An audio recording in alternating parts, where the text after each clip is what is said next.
हम सब जीवन में सुख, शांति और सफलता चाहते हैं। हम चाहते हैं कि हमारा मन शांत रहे, एकाग्र रहे और हमारी राह में बाधा न बने।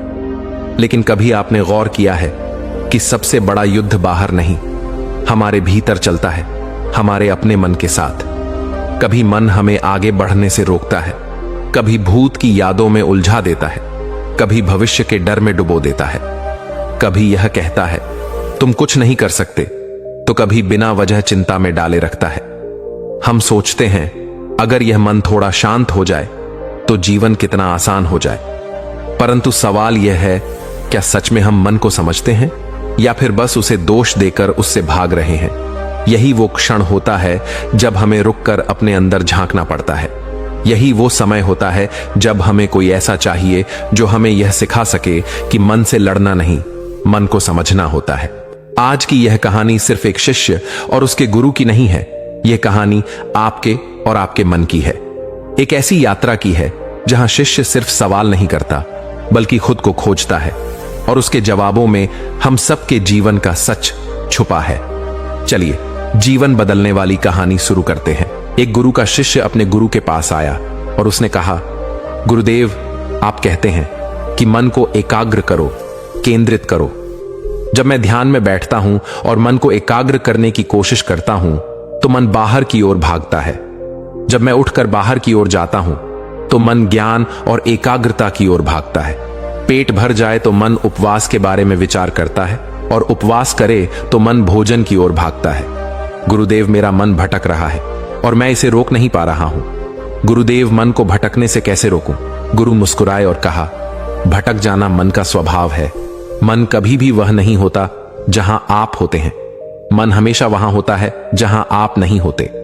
वह हमेशा अज्ञात की ओर भागता है और जो ज्ञात है, जो मिल चुका है, उसे छोड़ देता है। इसीलिए हमेशा जो नहीं है वह उसके पीछे ही भागता है और हमेशा वह भागता ही रहता है। शिष्य ने कहा, गुरुदेव, तब तो ध्यान लगाना और मन को एकाग्र करना संभव है। गुरु ने कहा, नहीं, ऐसा नहीं है। इस दुनिया में दो तरह के लोग हैं। पहले वह है जो मन से छुटकारा चाहते हैं। जो लोग मन से छुटकारा चाहते हैं वह जिंदगी भर भी कोशिश करें तो मन से छुटकारा संभव नहीं, क्योंकि मन से हम जितना भागते हैं, जितना इससे छूट जाना चाहते हैं, यह हमें उतने ही जोर से पकड़ लेता है। इसलिए जो इससे छुटकारा चाहते हैं वह कभी नहीं छूट सकेंगे। शिष्य ने कहा, गुरुदेव, जो लोग मन से छुटकारा चाहते हैं उन्हें मन से छुटकारा नहीं मिलता, बल्कि मन उन्हें और जोर से पकड़ लेता है। यह बात मुझे कुछ समझ नहीं आई। गुरु ने कहा, यह चीज समझने के लिए तो तुम्हें मेरे साथ चलना होगा। गुरु शिष्य को अपने साथ एक मार्ग पर ले गए। रास्ते में एक व्यक्ति बैठा हुआ था। गुरु उस व्यक्ति के पास पहुंचे और कहा, तुम्हारी क्या इच्छा है? तुम्हें क्या चाहिए? व्यक्ति ने कहा, मेरी कोई बड़ी इच्छा नहीं है गुरुदेव, मैं तो बस इतना ही चाहता हूं कि मुझे एक झोंपड़ा मिल जाए रहने के लिए।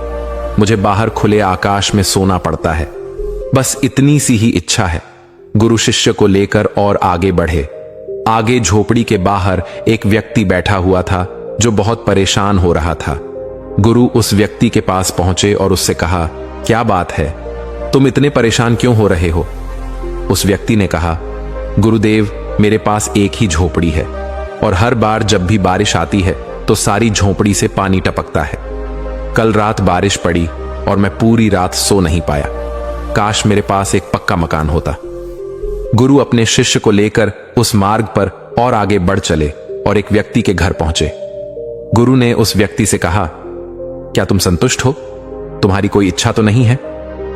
उस व्यक्ति ने कहा, गुरुदेव, वैसे तो मैं संतुष्ट हूं, बस एक ही इच्छा है कि मेरा घर और बड़ा होता, ताकि मेहमान आते तो मैं उन्हें अच्छे से बैठा सकता था।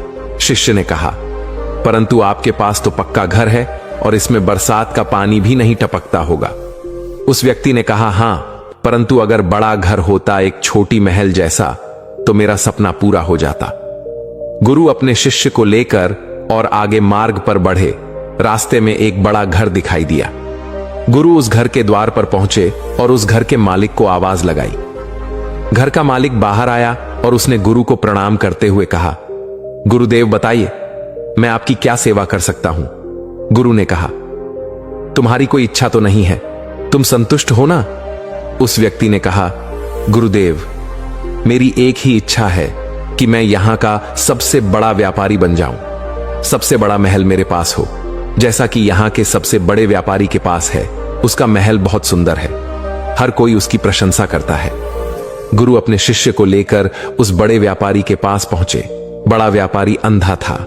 गुरु व्यापारी के पास पहुंचे और उससे कहा, आपकी कोई इच्छा है या कोई सपना या कोई चीज जो आप चाहते हैं कि पूरी हो जाए? व्यापारी ने कहा, गुरुदेव, अब आपसे क्या छुपा है?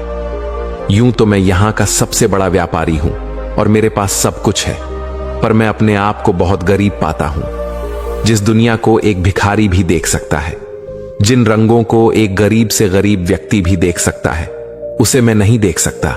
मेरे जीवन में तो एक ही रंग है और वह भी काला।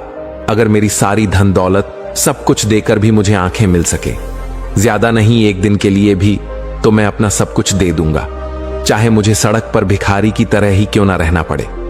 गुरु ने शिष्य से कहा, अब तुम मुझे बताओ कि क्या यह सारे लोग गरीब हैं या इनमें कोई अमीर भी है? क्या वह सड़क पर रहने वाला या यहां का सबसे बड़ा व्यापारी, कौन अमीर और कौन गरीब? शिष्य ने कहा, गुरुदेव, कुछ समझ नहीं आ रहा है। जिसके पास कुछ भी नहीं है वह भी गरीब, और जिसके पास सब कुछ है वह भी गरीब। इन सभी के पास कुछ है, जो है वह उन्हें नहीं चाहिए, और जो नहीं है उसी की कामना, उसी का दुख, उसी की बीमारी। गुरु ने कहा, इन सभी को सुख चाहिए, जो सुख है वह इन्हें नहीं चाहिए, जो नहीं है वही चाहिए। यही तो मन है, यही तो मन की माया है, यही तो मन का व्यवहार है। ये सभी लोग मन से छुटकारा भी चाहते हैं और मन इन्हें बुरी तरह से पकड़ लेता है। यही मन का स्वभाव भी है। शिष्य ने कहा, इसका मतलब तो यही हुआ कि मन से छुटकारा कभी हो ही नहीं सकता। गुरु ने कहा, नहीं, मन से छुटकारा उन्हें ही मिलता है जो मन से छुटकारा नहीं चाहते। शिष्य ने कहा, मैं कुछ समझा नहीं गुरुदेव। मन से छुटकारा चाहेंगे तो मन और जोर से पकड़ लेता है, मन से छुटकारा नहीं चाहेंगे तो मन से छुटकारा मिल जाता है, पर जब चाहोगे ही नहीं तो वह छोड़ेगा क्यों?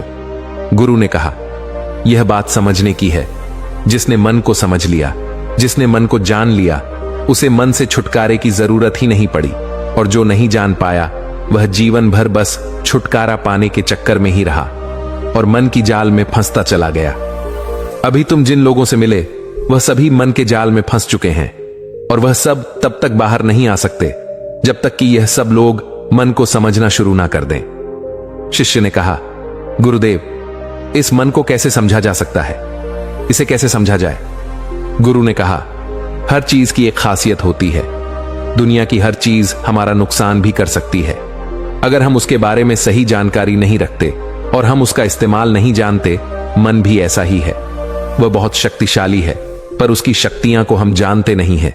वह इतना शक्तिशाली है कि वह हम पर ही नियंत्रण कर लेता है और हमें इस प्रकार से फंसा लेता है कि हम उसके जाल से कभी बाहर नहीं निकल पाते।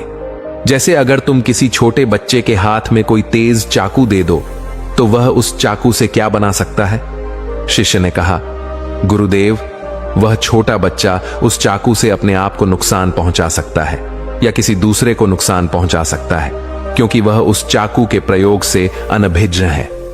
गुरु ने कहा, और अगर उस चाकू की जानकारी उसे हो तब?